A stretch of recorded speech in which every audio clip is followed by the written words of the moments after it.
Hi, this is Brian Ka with another video to help you pass the California baby bar in the bar exam. So we're gonna do another um, wills and trusts essay, and this is from July 2014, and this is question 5. So let's look at the call of the question and see what we have to do. The first call of the question is, what is the likely result of Henry's suit against Sis? So Henry versus Sis, right? Number 2, what is the likely result of Henry's suit against Charity?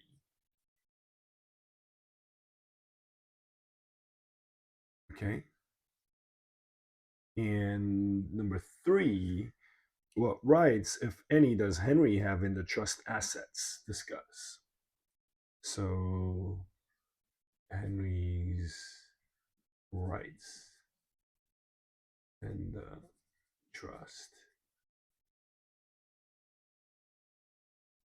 assets. Okay, so let's read the call of the question and see what we get here. So Henry and Wynne, they married in 2000. During the first 10 years of their marriage, Henry and Wynne lived in a non-community property state. Henry worked on writing a novel. Wynne worked as a history professor. Wynne kept all her earnings in a separate account. Okay, so right away, we're getting these trigger words like non-community property state. Wynn kept all of her earnings in a separate account.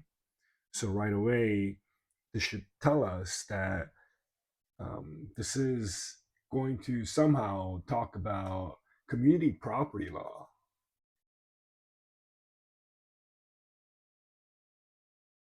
Now, I don't know if you've taken community property. Um, I think that class was pretty straightforward, except when you have to calculate, things like using Pereira and Van Camp. Once you have to literally calculate how much each spouse gets, that's when it gets complicated. But here, I don't think that we're gonna have to do things like that for community property. You have to start every essay the same way. You know how it goes, how California is a community property state. You explain what a community property is, all earnings earned during marriage. You also talk about uh, separate property, separate property earned before or after divorce, descent devise, and things like that, inheritance. You also, talk about in the first paragraph things like transformation, how courts can also trace assets to determine uh, whose assets it becomes after death or divorce. Also important is QCP, quasi community property, property that were purchased in another state, and had the couple been domiciled in California, they would be treated as QCP. And upon divorce or death of a spouse, this QCP becomes a community property, but before death or a divorce, it remains separate property. So I don't know if you've uh, gone through this, but this was uh, how I learned it. Maybe I didn't explain it fully. I probably have to go over community property again several times, but I did pretty well in that class. But anyway, um, these trigger words like separate account, non-community property state will probably get us to talk about things like quasi-community property, um, and the fact that when kept all her earnings in a separate account, she bought something later.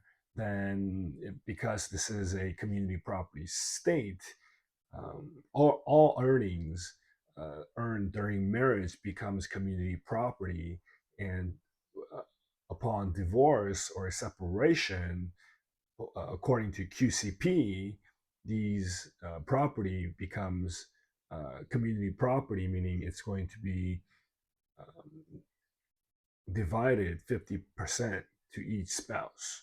So let's go on and see what we have for the next paragraph.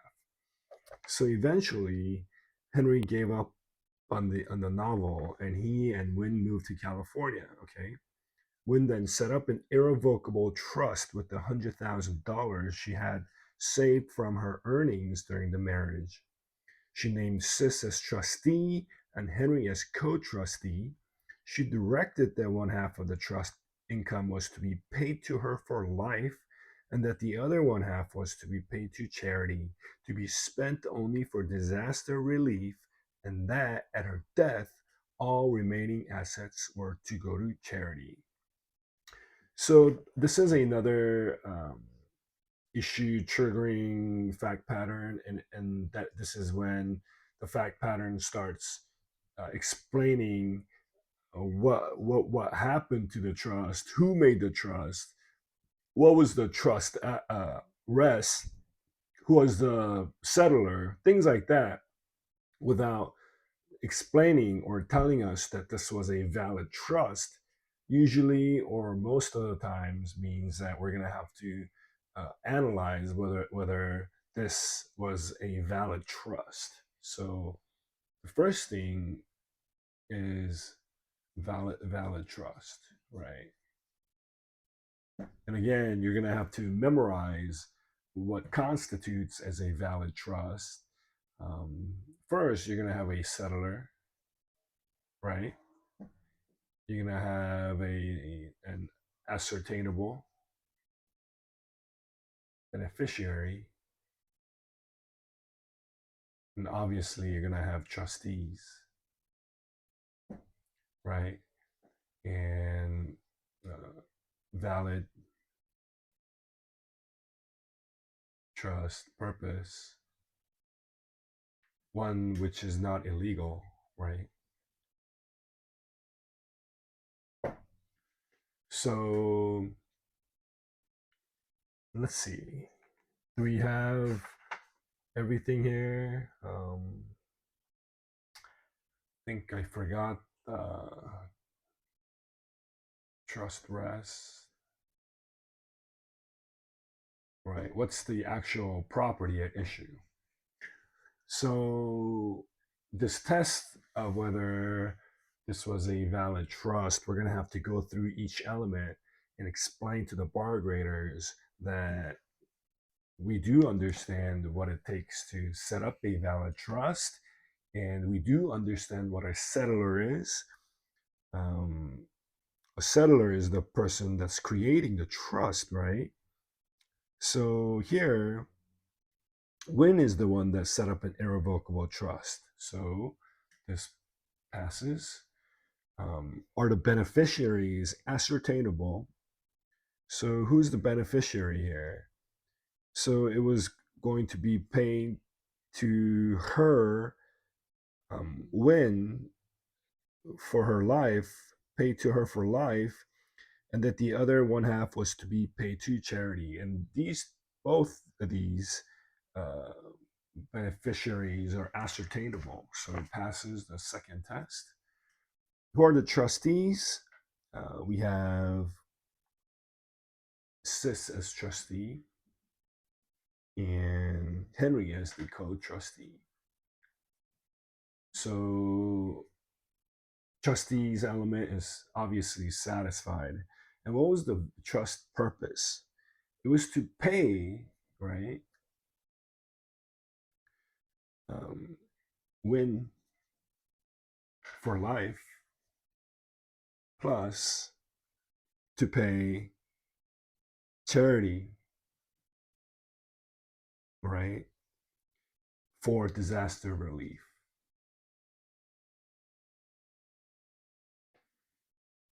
And at her death, all remaining assets were going to go to charity. So there is nothing illegal here. There's a valid trust purpose to pay out when and the charity. So that's not an issue, right? So here, the trust was the $100,000 she had saved from her earnings during the marriage, right?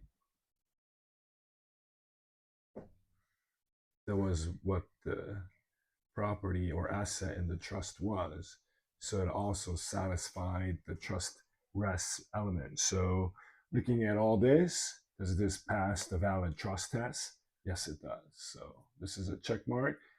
So conclusion would be yes, a valid trust was created. Now, number one is asking what will be the suit against Henry's suit against Sis, right? And we had to analyze whether there was a valid trust to begin with, and let's see what Sis did in this case. So Wynn invested all assets in XYZ stock, which paid substantial dividends, but decreased in value by 10%. Okay. Charity spent all of the income it received from the trust for administrative expenses, not disaster relief. Okay. Later, Sis sold all of the XYZ stock and invested the proceeds in a new house in which she lived rent free. The house increased in value by 20%. So Henry has sued Sis for breach of trust and has sued Charity for return of the income it spent on administrative costs. Okay, so the reason why Henry sued Sis was because of breach of trust, right? And after analyzing whether there was a valid trust, the second thing that should trigger in your mind is whether um, Sis duties as a trustee were not breached, right? And when you talk about trustee duties, there are a bunch of them. Um, First one would be to follow the instructions, right? Second would be duty of loyalty. There's also duty of care as a reasonably prudent investor. Um, duty of duty to follow, duty of loyalty, duty of care. Mm, instructions. I think there may be like one or two more, but I think for now, since I can't remember the fourth, I think I'll be okay going into depth about on these three elements here, right?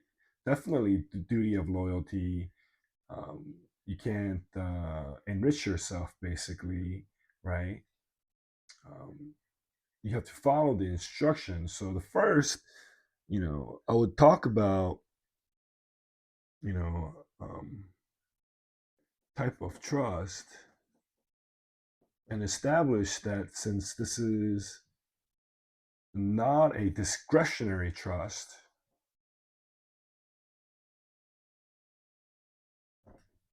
and it had specific um, instructions, which were to pay uh, one half of the trust income to Win for her life, and the other one half paid to charity to be spent only for disaster relief, and that at her death, all remaining assets were to go to charity. So none of this can go to anyone else besides um, Win and charity, correct? So we have to look at whether the instructions are followed. First, what happened to Sis is that she sold the stock and invested the proceeds in a new house. Did she follow the instruction? No, she didn't. So she breached this one by buying a house for herself. What else did she do? Um, she didn't pay. She lived rent free. That's another one, right? Did she breach her duty of loyalty to the beneficiaries? Absolutely.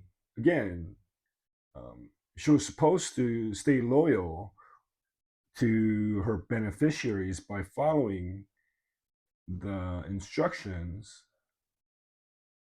but she enriched herself.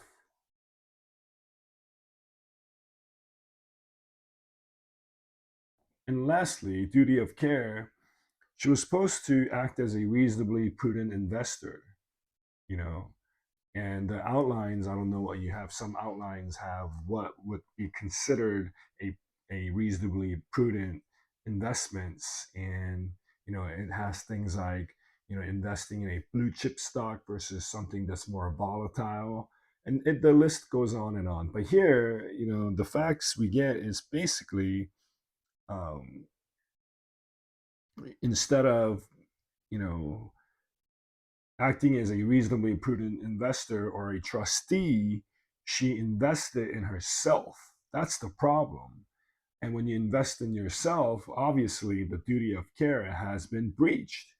So when it comes to Sis's duties as a trustee, according to these three elements, she has breached. So the first question is, what is the result of Henry's suit against Sis? Would be that Sis would be liable, right? Now, what happens is that when you're liable, there are three ways to calculate remedies. And the first one is surcharge, right? Second one is disgorgement, right? So the 20% increase that she got, she's gonna have to spit that back out. It doesn't belong to her. Lastly, she'll terminate, or lose her position as a trustee. So we have surcharge, disgorgement, termination of her position as a trustee, and that should complete number one, because we talked about valid trust, we talked about loyalties and duties of a trustee, which is not too bad. We've talked about that in previous videos. And then the outcome of breaching her duty as a trustee would be a surcharge, disgorgement, and termination of her position as a trustee. So we did number one, and that wasn't too bad. Now we have to do number two. The question is, what is the result of Henry's suit against charity? Now, this is seems very complicated, but if you think about it, the only person or entity that has standing to sue charity is not individuals, but rather it's the attorney general, right? So, because Henry doesn't have standing to sue charity, what's going to happen is that he won't prevail in this lawsuit against charity. However, um, if Henry can get the attorney general to sue charity in this case, that means that the attorney general can hold whatever charity got and put that into a constructive trust.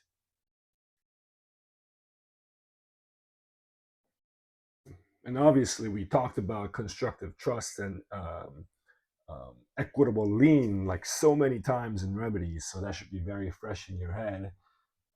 We don't really know what property to put a lien on, so it seems that constructive trust is the adequate remedy in this case. They're going to hold the attorney general is going to hold charity as a trustee to hold whatever they received from this um, issue, and because charity here, let's look at the facts again. Charity spent all the income it received from the trust for administrative expenses, not disaster relief. And the trust stated, the wording of the trust specifically said that it could only go to the charity for disaster relief. And since that wasn't um, kept, it was breached. The attorney general can hold this charity and keep whatever they receive in constructive trust, and hopefully to give back whatever that they spent, not according to the trust, uh, back to the trust that we discussed here. So number two wasn't too bad. Now, number three, what's husband's rights? What's Henry's rights in the trust assets, right?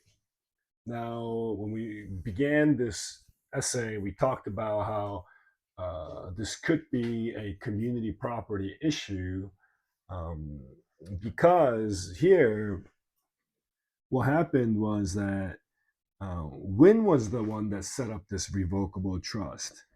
And this 100,000 she had saved from her earnings during the marriage. But you remember, they lived in a non-community property state.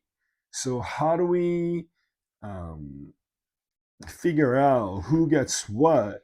And does Henry have any right to this trust that Wynne set up, right? So we're gonna have to go into community property issue and, you know, do that first paragraph that we're all supposed to memorize, how CA is a CP state, right? And, you know, all income earned during marriage belongs to uh, marital economic property, right? And then all separate property, you talk about separate property or property um, earned before marriage or through descent, devise, or inheritance, right? And you also talk about QCP, how if the property would have been community property had the couple resided in California, that property is treated as QCP, right? Upon death or separation, becomes community property. I probably could have done better, but I haven't done community property in a while. But you know, when the bar time rolls, I'm gonna have to perfect that again, and that's not a problem because I've done so many community property questions before, so I just have to kind of refresh my mind on what that first essay was to begin every community property essay. So usually for community property, you talk about tracing after you talk about this first paragraph, right? Because in community property, court allows tracing, right, to to overcome the presumption that property was SP, separate property of a spouse, right? And then maybe you talk about transmutation. And transmutation is when there's a writing signed by the party to be charged plus intent to transmute the title to another spouse. So we're gonna have to write the rule statement for community property first, and then after we do all this, we're gonna have to go back to the facts and see what happened here. Okay, so Win kept all of her earnings in a separate account, right? So let's continue here. Win kept all earnings in separate property account. Now, she set up this $100,000 trust with this separate property account, right? Now, and then it goes on to this whether this was a valid trust. So, according to tracing, um, this could be traced to Wynn's separate property account, right? But because we have what is called the quasi community property law, which means that upon death or uh, uh, or divorce, what happens is that the separate property which belong to Wynn becomes community property because of QCP law or quasi community property, right? So here, if Wynn dies, right? If Wynn dies,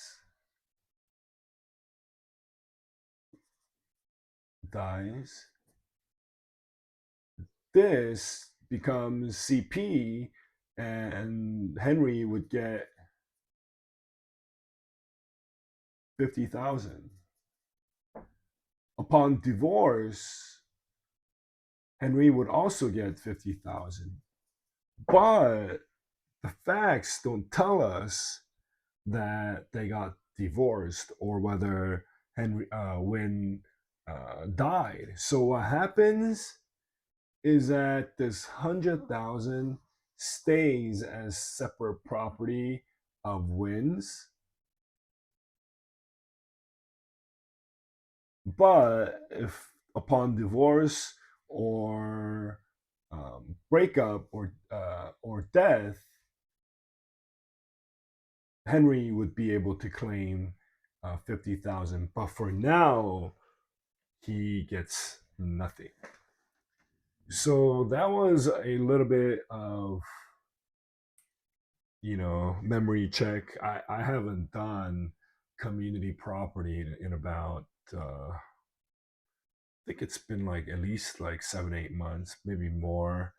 um, I remember I studied so hard in that class, but obviously after doing real property, now at this trimester we're gonna do criminal procedure, which is easy. I don't think that's hard, but we're gonna have to do civil procedure also. That's kind of a monster. But it was a good practice to go over community property again. But the main thing about this question was knowing what constitutes as a valid trust, know all the elements that goes into a valid trust, plus the duties of a trustee, which was tested, I think, in the previous test that we did, which means that they love to test whether you know about what valid trust is. They love to test whether you understand the duties of a trustee. So these two issues, you have to basically get it down, and also um, the remedies after proving that the trustee breached.